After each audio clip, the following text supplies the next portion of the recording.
Même à l'église, on n'est plus en sécurité. Nous avons des chrétiens mystiques, des chrétiens marabouts, féticheurs. Et le pire, c'est qu'ils sont souvent des responsables même de département à l'église. Mais c'est des gens qui fréquentent des marabouts, des gens qui sont dans des sectes, qui sont dans des loges. Donc nous devons vraiment faire très attention, peuple de Dieu. Parce qu'il n'y a pas que le dehors qui soit mauvais. Même à l'église aussi, nous sommes en danger.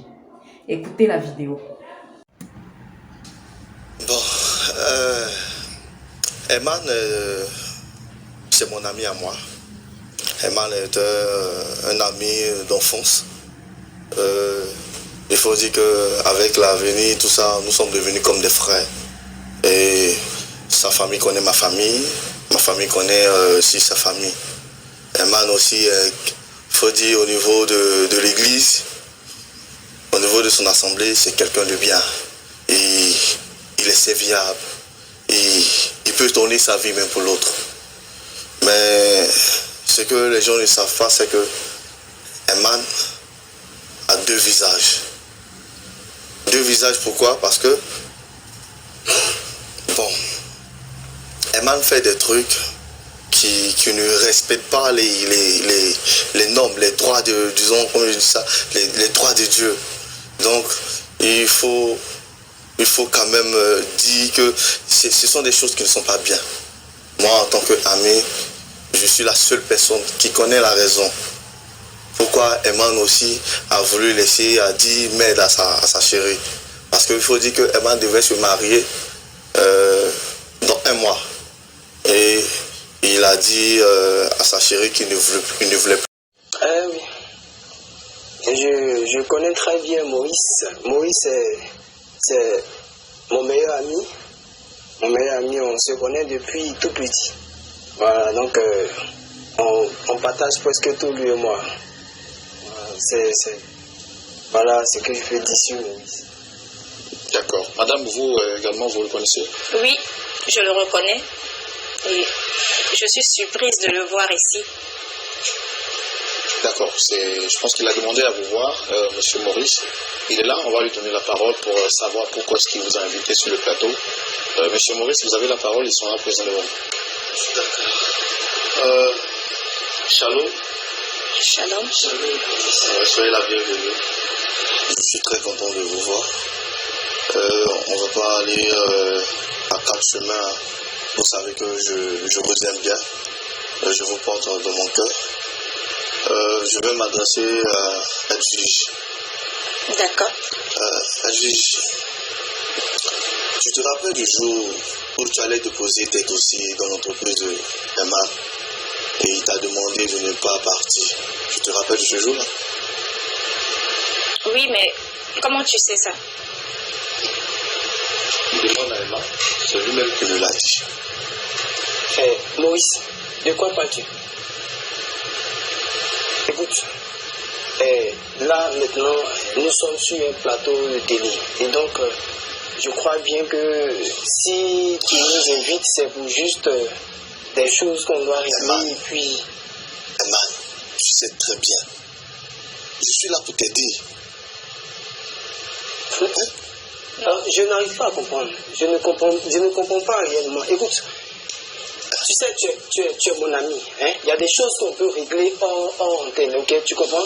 Il y a des choses même qu'on peut régler. Tu peux me passer au bureau, on va régler ça, même au quartier où tu veux, on peut régler ça, mais... Attendez. C'est toi qui es en danger, tu sais très bien. C'est pas toi, le marabout a dit si tu laisses pas Edwige, tu vas mourir. Tu dis quoi? Écoute, tu vas m'arrêter ça. Hein? Tu vas m'arrêter ça. Herman, attends, s'il te plaît. Écoute, vous pouvez me dire ce qui se passe, je comprends rien. Oui. Qu'est-ce qu'il y a? Écoutez-moi, là maintenant je suis vraiment calme. Je suis vraiment calme, sans vous mentir. Il faut demander à Maurice de se taire. Sinon, là, pour le respect que j'ai pour ce plateau, on va vraiment se limiter là au respect de chacun. Et puis, sinon, on va vraiment mettre ce plateau sur feu. Il faille que ce garçon qui dit qu'il est mon ami, qui devient mon ennemi, se taise. Non, Maurice ne va pas se taire. Maurice ne va pas se taire. Maurice. Je suis pas ton ennemi. Attendez, on dirait que j'ai raté quelque chose. tu peux nous expliquer clairement pourquoi nous sommes ici? Ok, il n'y a pas de problème, je suis là pour ça. Edwige, Oui. Herman que tu vois, c'est vrai qu'on dit c'est un bon chrétien, c'est genre de truc, il a adulé de gauche à droite. Mais c'est une personne à double visage. Qu'est-ce que tu veux dire par Il là? va consulter chez le marabout. Hein? Tu sais, il a pris une poudre qui est chez le marabout où il a mis ça dans les Oh, tu vas m'arrêter ça. Tu vas m'arrêter ça. Laisse-moi terminer, j'ai quel problème? Allez. Laisse-moi terminer, s'il te plaît. Vas-y, Maurice. Il a mis ça dans l'entreprise et tous ceux qui passent sont sous sa domination. Et toi, la dernière fois, tu partais de poser tes dossiers pour l'entretien. Il t'a demandé de ne pas partir. Voilà. Parce que dès que si tu partais, attends. Mais regarde, Attends, laisse-moi terminer. Arrête-moi ça. Arrête ce que tu es en train de faire là. Laisse-moi terminer. Est-ce que tu sais que tu es méchant, Maurice? Tu es méchant. C'est plutôt toi qui es méchant. Attends, Maurice. Non, c'est toi qui es le méchant. C'est plutôt le sang. Calmez-vous! Non, tu peux pas faire des trucs comme ça et puis. Maurice, s'il te plaît. Maurice. Mais tu es un Herman, non, tu arrêtes de le dire. Tu te reproches quelque chose apparemment. Tu arrêtes ça, hein? Tu te reproches quelque chose. Apparemment, tu te reproches quelque chose. Écoutez, c'est pour cette raison-là que je l'ai laissée. Elle n'arrive pas à me respecter. Une femme est soumise. À chaque fois que je parle, à chaque fois qu'elle lève le ton. Mais regardez, écoutez, quand même, on ne va pas continuer avec ça. Je dois me marier avec une telle femme comme ça, mais quand même. Et toi, vous m'arrêtez ça. Tu m'arrêtes ce que tu es en train de faire. Hein? Je te croyais quelqu'un de bien, quelqu'un. Regarde ce que tu es en train de faire. Herman. Tu veux m'exposer, c'est ça. Alors, donc, ton objectif, c'est de venir ici et puis m'humilier. Non, mais tu es mauvais. Mais pourquoi tu es mauvais? Non, sincèrement, je n'arrive pas. Herman, tu réponds. C'est vrai ou faux? Tu m'arrêtes, c'est Mais je veux juste savoir. Ça me concerne et ça me concerne. J'ai dit, c'est ma vie. Et j'ai le droit de faire ce que je veux. Je vais où je veux. C'est ma vie. Et puis quoi? Il a vraiment fait. D'accord. Alors, donc, moi, ce que je demande, c'est qu'on lui laisse le temps de nous expliquer en détail. Vous étiez en train de parler tout à l'heure de poudre. Terminer rapidement avant que je ne donne la parole à M. Herman qui semble être très énervé. Ok. Comme je disais à Edwige, Herman a pris une pause sur le marabout. Oh, il va m'arrêter ça. Il va m'arrêter ça. Tu vas te calmer. Vas-y, Maurice. Si tout ce qu'on doit le faire, c'est pour ton bien. Vas-y, Maurice. C'est pour son bien, quand vous dites c'est pour son bien, c'est... Mais le pasteur est là, quand même. Si le pasteur est là, le pasteur pourra lui donner des consignes. Des conseils pour qu'il puisse arrêter ces genres de trucs. Et puis revenir avec sa femme. Alors, donc continue alors. Donc, comme je disais, Herman a pris cette poudre-là, il a mis ça dans l'entreprise. Et toi, comme tu partais dans l'entreprise de Herman, tu es passé là-bas. Or, le marabout lui a dit, si quelqu'un qui est proche de lui marche dans ces poudres-là, automatiquement lui il meurt. Mais on ne va pas continuer comme ça. On ne va pas continuer comme ça. Mais quand même. Monsieur Herman, est-ce que ce qu'il dit est vrai de vous? Monsieur, là, en réalité, c'est ce qui me concerne. C'est ma vie. Hein? Et là, je croyais qu'on m'invitait juste pour régler les histoires. Ce sont des histoires de famille qu'on va régler. Oh, arrête ça, il sait. S'il confirme tout à l'heure, il meurt. Il sait. Faut confirmer. Et là, bon, faut nier. Attends, tu te calmes. Nier. Tu peux pas nier. C'est vrai. Bébé, regarde. Oh, tu m'appelles pas bébé. Alors, est-ce qu'il est vrai que vous êtes séparés avec votre fiancé? Et est-ce qu'il est vrai que la véritable raison, c'est celle-là? Elle ne me respecte pas. Monsieur, elle ne me respecte pas. Elle ne me respecte pas. Arrête de mentir là. Si tu continues, là, je vais plus me retenir. Si tu continues, d'accord. C'est pour ton bien. Elle ne me respecte plus, monsieur. Elle ne me respecte plus.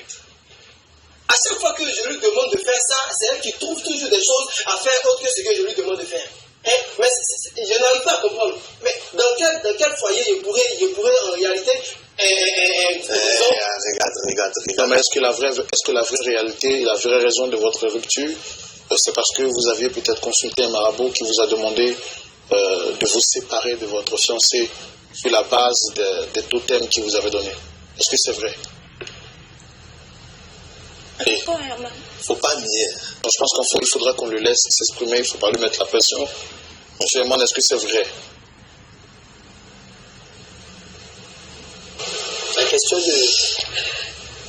question de marabout, en réalité, bon, on peut dire que c'est vrai. C'est pas vrai. C'est pas vrai. Mais pourtant, vous êtes chrétien, vous partez à l'église. C'est pas vrai. Je ne pensais pas me retrouver dans cette situation. Hein? Je ne pensais pas me retrouver. Là, maintenant, on m'invite. J'arrive, je constate que mon meilleur ami vient là pour m'exposer. Ce sont des choses qu'on peut carrément faire déjà. Mais il dit qu'il a trouvé au moins 2-3 personnes pour vous parler en privé. Comment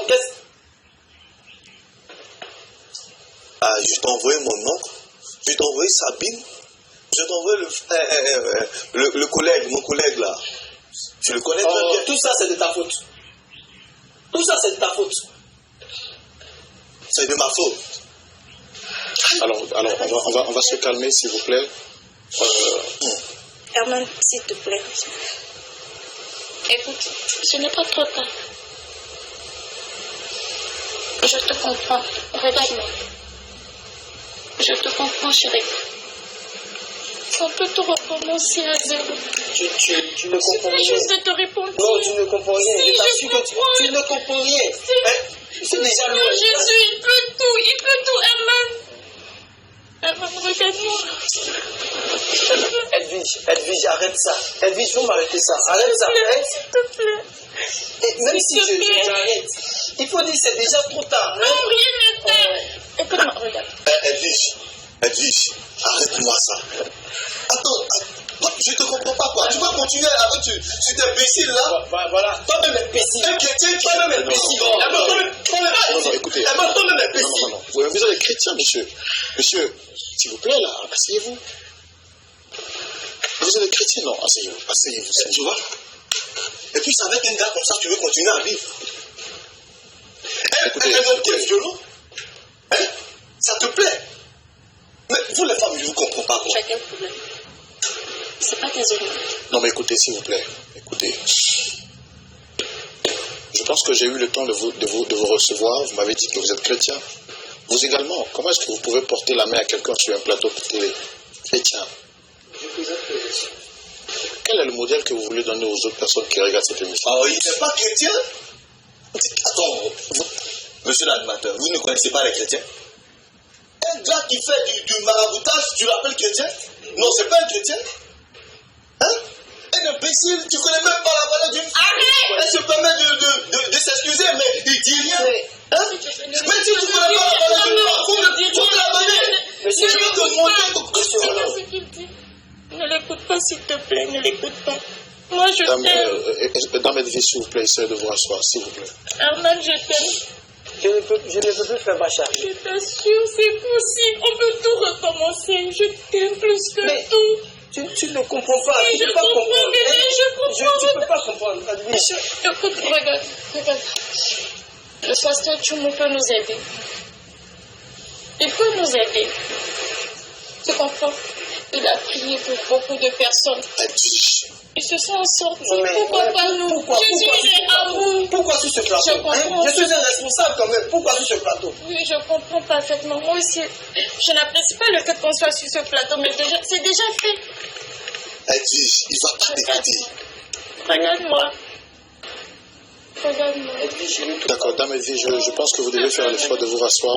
On va essayer de donner la parole au pasteur tout à l'heure pour nous aider à trouver une solution. Et faites l'effort de vous rasseoir. Edwige, s'il ne connaît pas ta valeur, viens chez moi. Voilà. Je ne comprends pas. C'est ça, c'est difficile à comprendre. Quelqu'un qui... Voilà le vrai visage. Quelqu'un qui dit qu'il est mon ami. Dans tout ce temps, arrête ça. Je t'ai dit ça auparavant. Je te l'ai dit. Hein? Tu savais ce que je ressentais pour Edwige. Mais c'est parce que, en tant qu'ami, je me dis que, bon, raison pour laquelle je me suis retenu. Hein. Maintenant, si toi, tu ne connais pas sa valeur, mais essayez, madame, s'il vous plaît, de suivre là. On va vous remettre le micro qui est sorti juste légèrement. Voilà. Je comprends tout maintenant. Monsieur, vous m'avez dit tout à l'heure que vous êtes venu ici dans l'optique de les réconcilier. Mais j'entends de votre bouche que vous l'aimiez, ça veut dire quoi? Il est méchant. Il est très méchant. Et je ne pensais pas. Si tu Attendez, dis la donc, récidive, si je comprends bien, vous avez des sentiments pour sa fiancée. Monsieur l'animateur, dites-moi, quand vous me regardez, je suis vilain. Non, vous n'êtes pas vilain, mais ça ne justifie pas en fait ce que vous dites. Mais non, attends, c'est une belle femme. Alors, non, vous m'avez dit en privé et sur ce plateau que votre objectif, c'est de les réconcilier. D'où vient-il que vous me revenez pour dire que vous êtes un bel homme et que... attendez, vous êtes venu pour le dénigrer, pour avoir sa femme ou pour les réconcilier? Non, attends. Mais même si on est là pour les réconcilier, vous avez vu tout à l'heure que la demoiselle a demandé pardon. Mais il dit non. L'objectif, c'est de... Mais c'est quelqu'un qui refuse, c'est qui ne connaît pas la valeur de cette belle dame. Et moi, je connais la valeur d'une femme. Oui. Je suis un homme. Vous l'avez confirmé vous-même tout à l'heure que je suis un beau mec. Je travaille. Qu'est-ce qu'il a et puis je n'ai pas? Tout ce qu'il a, j'ai ça. Et puis je suis bien payé que lui. J'ai des entreprises. Il suffit qu'elle me dise oui et puis bon, j'engage les choses. D'ici quelques mois, bon, je... Sérieux? Tu es sérieux là? Oui, je suis Tu sérieux. me vois avec toi? Jamais. Monsieur Roland, je ne veux plus assister à... D'accord, cela. je pense qu'on va... Voilà, sincèrement, si ça continue, je vais quitter le plateau. Sincèrement. Et là, je ne veux plus encore commettre quelque chose encore de mauvais ici. D'accord, vous avez parfaitement raison. Je voudrais rapidement poser la question à Dame Edwige.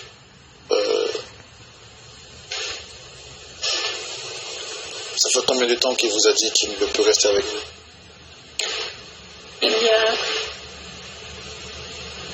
à peine quelques semaines, nous étions en plein préparatif du mariage qui devait avoir lieu le mois prochain. Essayez de parler un peu plus fort. Il y a de cela quelques semaines, nous étions en plein préparatif du mariage qui devait avoir lieu le mois prochain. Et là, je suis déboursolée par tout ce que j'entends. Et malgré tout ce que vous venez d'entendre, vous dites que vous l'aimez encore toujours? Oui. Oui, je l'aime énormément.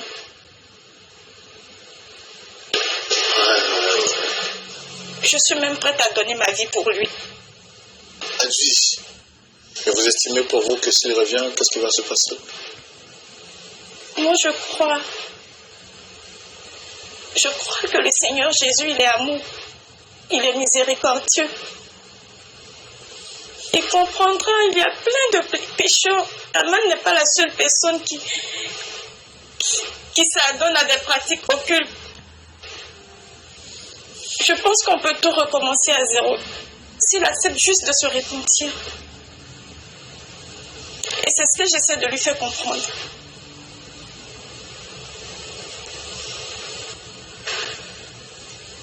D'accord, je pense qu'on va donner tout à l'heure la parole à notre pasteur consultant, M. Maurice, qui nous a dit qu'il était venu pour essayer de réconcilier les deux. Finalement, on se rend compte que derrière cette tentative de réconciliation se cachaient des projets inavoués. Le plan de Dieu est certainement pas compris des hommes, mais est-ce que le plan des mondes est compris par notre pasteur consultant? Ce sera tout à l'heure dans la rubrique à la loupe de la... Oui. Alors, moi, je ne sais pas ce qu'ils sont venus faire même. Sur ce plateau-là. Je les ai suivis, mais j'avoue que c'est un peu enfanté de la part de Maurice. J'ai pensé qu'il était venu poser un vrai problème. Alors, c'est une confusion totale. Est-ce que vraiment il veut aider son ami? Ou bien est-ce qu'il veut se servir de notre plateau de point d'accord pour conquérir une femme? C'est ça qui est la question. Maurice, comment tu vas? Ça va bien, pasteur. Ça va bien? Oui. D'accord. Merci beaucoup parce que tu es préoccupé par la situation que ton ami vit. Il est en danger de mort parce qu'il vient avoir une place honorable dans la société où il est. Et lorsqu'on s'engage dans des situations mystiques, il y a un prix à payer. Et comme le diable, il paye avec la mort, il ne paye pas avec autre chose. Certains matins, il vient pour dérober, pour égorger, pour voler. Voilà le but du diable. Et donc, on dit que quand Satan te donne quelques grammes de bénédiction, il faut t'attendre à des tonnes de malédiction. Et selon ce que tu as dit, c'est que Maurice avec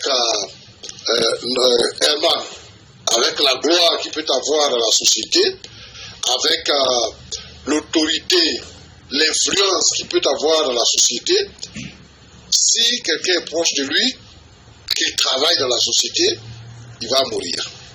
C'est ça le prix à payer. Et donc toi, ça t'inquiète.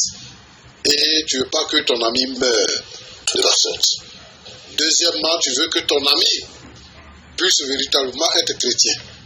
Parfait, d'accord.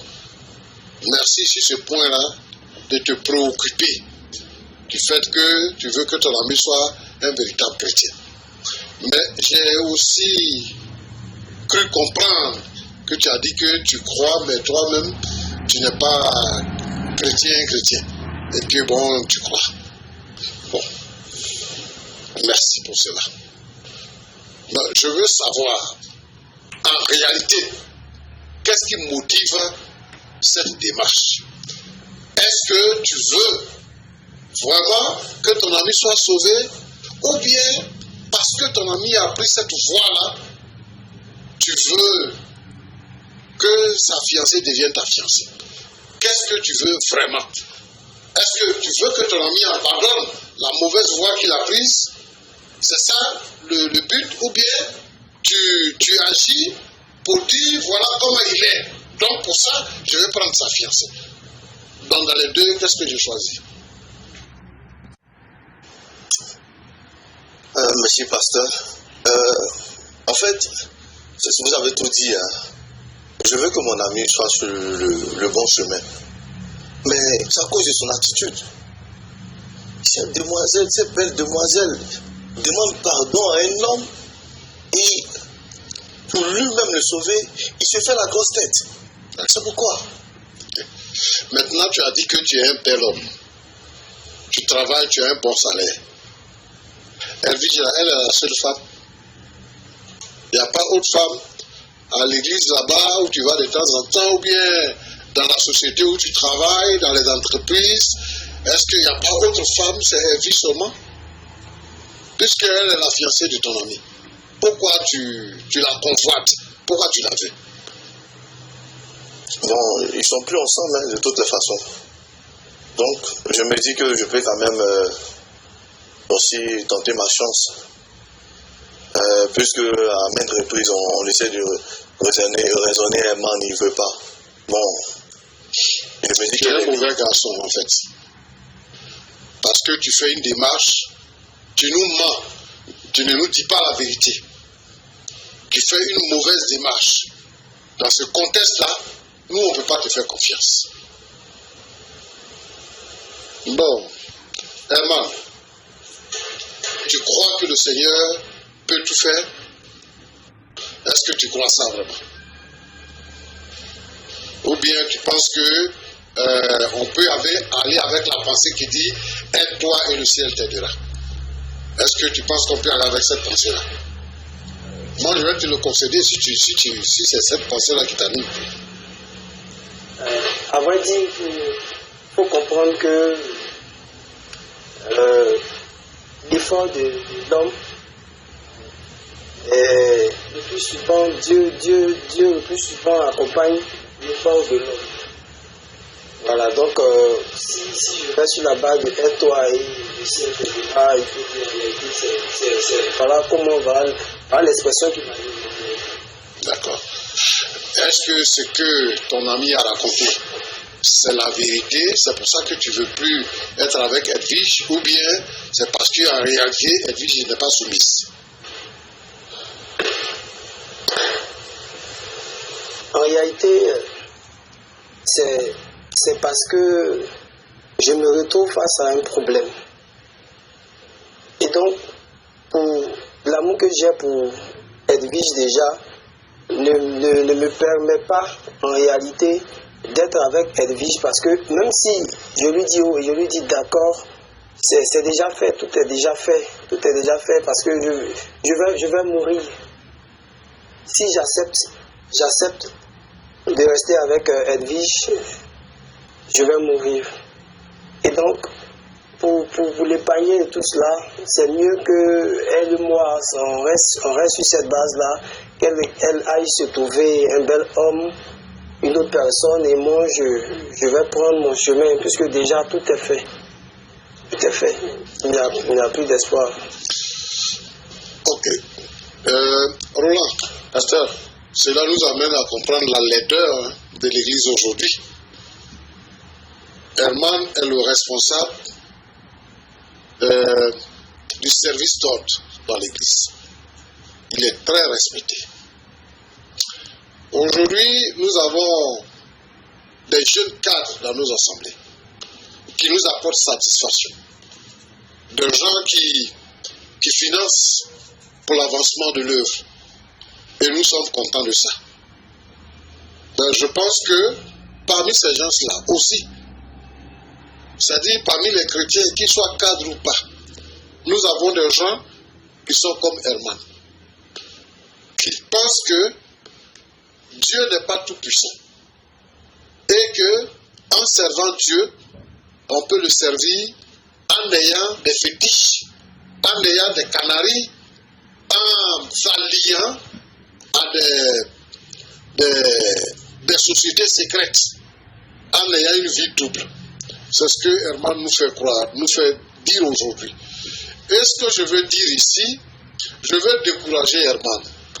Dis à Herman que la vie éternelle, le salut de notre âme est le plus important dans la vie. Vous savez, l'argent, c'est des chiffres. On dit 5 francs, 10 000, 20 000, c'est des chiffres. Et quand on se met à compter, il n'y a pas de fin. Donc si on cherche l'argent, si on cherche les chiffres, on ne sera jamais satisfait, parce que l'argent, quand tu as l'argent, tu veux toujours avoir davantage. Il faut apprendre à être satisfait de ce que Dieu fait pour nous. Et lorsque nous sommes engagés dans une société, lorsque nous sommes engagés dans un service, considérons que Dieu a voulu que nous soyons là. Et que c'est Dieu qui nous bénit. Et c'est pas forcément le diable qui nous bénit. Le diable nous trompe pour dire que la bénédiction est avec lui. Si le marabout peut te rendre riche, pourquoi lui-même il ne devient pas riche? Non, je veux interpeller ici tous les frères, toutes les sœurs qui sont dans nos assemblées, qui pensent qu'ils peuvent prendre la tradition pour la mélanger avec la foi chrétienne. On entend des gens qui disent que c'est vrai qu'on est chrétien, mais il ne faut pas oublier qu'on est africain, qu'on a des origines. Des gens qui vont au village chaque année pour faire des sacrifices, alors qu'ils sont chrétiens. Alors, ici, je voudrais inviter tous les frères et toutes les sœurs à considérer que le Seigneur Jésus a tout pouvoir. Le pouvoir dans le ciel et le pouvoir sur la terre. Et que le Seigneur Jésus est capable. La Bible nous dit que l'or et l'argent lui appartiennent. Même le travail que nous avons, c'est le Seigneur Jésus qui nous donne du travail. Donc je veux dire à Herman de changer sa stratégie. Maintenant, il dit que c'est trop tard. Et que, quel que soit ce qu'il va faire, s'il vient encore avec sa fiancée, il va mourir. Moi, je veux te dire que le Seigneur Jésus t'aime. Jésus est mort à la croix pour que toi tu vives. Jésus est mort à la croix pour que toi tu vives. Il dit que, la parole de Dieu dit que, lorsque nous étions encore des pécheurs, Christ est mort pour nous. Il est mort pourquoi? Pour que nos péchés soient pardonnés. Il dit qu'il nous introduit dans la famille de Dieu. À tous ceux qui l'ont reçu, à ceux qui croient à son nom, la parole leur a donné le pouvoir de devenir enfants de Dieu. Et lorsque nous devenons enfants de Dieu, nous sommes sous la grâce et sous la protection de Dieu. Et Herman, je sais que tu n'as pas vraiment accepté le Seigneur. Je t'invite à accepter le Seigneur. Et lorsque tu acceptes le Seigneur, les fétiches, les marabouts et toute autre pratique mystique n'ont plus aucun pouvoir. Les mystiques eux-mêmes savent, les marabouts eux-mêmes savent, les sorciers eux-mêmes savent que Jésus est plus puissant et que leur pouvoir est un petit pouvoir devant le pouvoir du Seigneur Jésus-Christ. C'est mieux de donner ta vie au Seigneur Jésus et le Seigneur Jésus va te bénir. Maintenant tu te rends esclave. En allant voir ce marabout, tu deviens esclave et tu parles de ta mort comme quelque chose de banal. Mais quand tu meurs, tu vas en enfer, tu seras séparé de Dieu pour toujours. Or, celui qui croit en Jésus, la Bible dit qu'il y a la vie éternelle. Non seulement tu es heureux sur la terre, mais quand tu vas mourir, tu vas aller dans la félicité de Dieu. Herman, que Dieu te bénisse. Hervige, tu sais, c'est ce que je n'aime pas chez vous les filles. On est en train de te dire que le monsieur là, il s'est mis dans des pratiques occultes. Lui-même, il te dit qu'il est loin et que c'est inutile de continuer avec lui. Tu dis non, on peut recommencer. De toutes les façons, tu vas te repentir. Tu penses que c'est repentir là, c'est aller chercher, comme si je peux me lever pour aller chez Roland pour lui prête-moi 5 000 francs. Tu penses que c'est ça repentir? C'est un engagement, c'est une transformation qui se fait. Et toi-même tu vois le danger. Ce qui te préoccupe, c'est le mariage. Avant ton mariage, un mois avant ton mariage, Dieu te montre le visage, le vrai visage de celui avec qui tu vas te marier. Au lieu de te mettre, de te sauver, tu te mets à genoux pour demander pardon, pour dire on va se marier. Moi, sur ce point-là, je ne suis pas d'accord. Roland, c'est ce qui fait aujourd'hui que beaucoup de nos sœurs sont dans les foyers aujourd'hui et elles souffrent dans les foyers. Si vous écoutez les gens souffrent dans les foyers.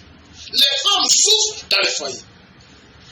Parce que elles ont été amenées à comprendre des choses avant le mariage. Mais elles se sont engagées quand même dans le mariage. Quand les femmes apprennent le mariage, elles pensent que le mariage c'est le paradis. Si Herman t'a pas marié, quelqu'un d'autre va te marier. Tu n'es pas une vilaine femme. Mais prions pour Herman pour qu'il puisse se repentir. Et prions pour tous ceux qui ont emprunté ce chemin-là pour qu'ils puissent se repentir. Mais ce que je veux dire à mon ami, rappelle-moi ton nom là. Maurice. Il ne faut pas avoir ce genre de comportement. Je veux dire à tous ceux qui convoitent la fiancée de leur ami que c'est une mauvaise chose. Vous êtes dans l'église, il y a beaucoup de sœurs. Et puis, on doit avoir des critères pour se marier. Notre critère pour se marier, là, on se réfère au Seigneur. On demande au Seigneur sa volonté pour nous. Les femmes sont nombreuses. Il ne faut pas faire les coups pas pour détourner la fiancée de quelqu'un. Parce que si tu as détourné sa fiancée, un jour, tôt ou tard, il va avoir des problèmes. Et on a vu des gens actuellement qui sont en train de divorcer. La beauté seule ne suffit pas pour se marier. La beauté seule ne suffit pas pour se marier. C'est la foi en Jésus. Un frère converti, une sœur convertie, quand ils se marient, ils sont heureux. Mais quand tu convoites une femme pour la marier, quand tu n'es pas encore allé avec une femme là, elle est belle dans tes yeux. Mais il faut aller dormir une nuit avec elle. Et puis après, tu vas commencer à découvrir ses défauts. Et tu vas l'abandonner. Il faut te convertir toi-même. Et il faut chercher la volonté de Dieu pour te marier. C'est toi qui penses que tu es beau. Moi, je ne te vois pas comme un homme qui est beau. Donc, il faut te repentir, il faut te convertir dans ta vie à Jésus. Et tu verras ce que le Seigneur va faire pour toi. Voilà ce que je voudrais dire.